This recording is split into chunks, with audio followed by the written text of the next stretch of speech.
Hello everybody. We continue our short series on Bible characters, and today I'd like to speak about David. We read a hint about David in the Bible in the book of 1 Samuel chapter 14, where we see God's prophet Samuel tell Saul, who was then the king of Israel, that because Saul had not followed God's commands, his reign would be brought to an end, and that the Lord had searched out a man after his own heart and appointed him leader of Israel. And so God sent Samuel to Jesse of Bethlehem, telling Samuel that it was one of Jesse's sons whom he had chosen. When Samuel arrived and saw Eliab, the first son, Samuel thought he had found the future king. But God said to Samuel not to be taken in by Eliab's outward appearance or by his height. The Lord doesn't look at the things man looks at. Man looks at the outward appearance, but the Lord looks at the heart. So Jesse showed Samuel 7 of his sons, but the Lord hadn't chosen any of them. And Samuel asked Jesse if these boys were all the sons he had. "They're still the youngest," Jesse answered, "but he's tending the sheep." But Samuel sent for him, and when he came in, God said, "Anoint him with your oil. He is the one." Samuel's prophecy had come to pass. The Lord had searched out David, although it would be some time before God would bring him to the throne. Meanwhile, David becomes a musician to King Saul, playing a harp to comfort him. And of course it was David who stepped forward full of faith in God when Saul was looking for someone to take on the Philistine giant Goliath.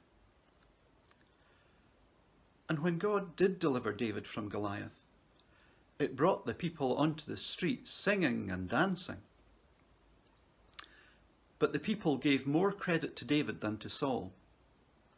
And this annoyed Saul, and he decided to try to kill David. So David went on the run from Saul. And it was during this period on the run that David wrote many of the Psalms we have in our Bible. And they really reflect the ups and downs of his moods. But repeatedly, even in the darkest moments, David recognizes that his trust is in God alone, that God is all he needs, and that God will come to his rescue. Interestingly, during this time, on at least 2 occasions, David had the chance to kill Saul. But he didn't kill him because his absolute faith was in God. And David was waiting for the Lord himself to bring Saul down. And eventually Saul did die in a battle against the Philistines. This brings David to the throne, and David proved to be a very astute king. Yet he also had his weaknesses. The greatest probably being his seduction of Bathsheba and arranging the death of her brave, unsuspecting husband Uriah, so that David could take Bathsheba as his wife. Of course, after he had sinned, David was truly repentant and forgiven by God. And here's why David is an encouragement to me.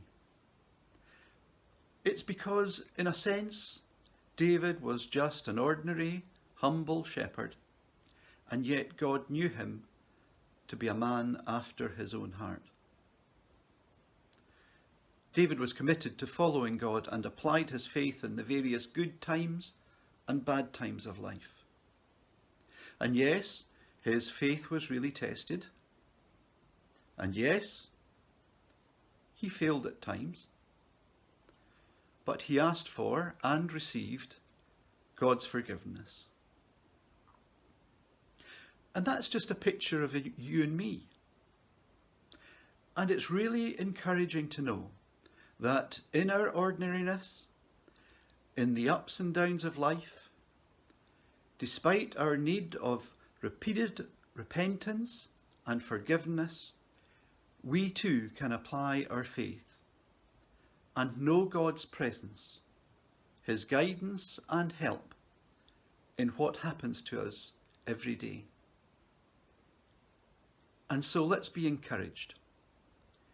We too can be known by God as a people after his own heart.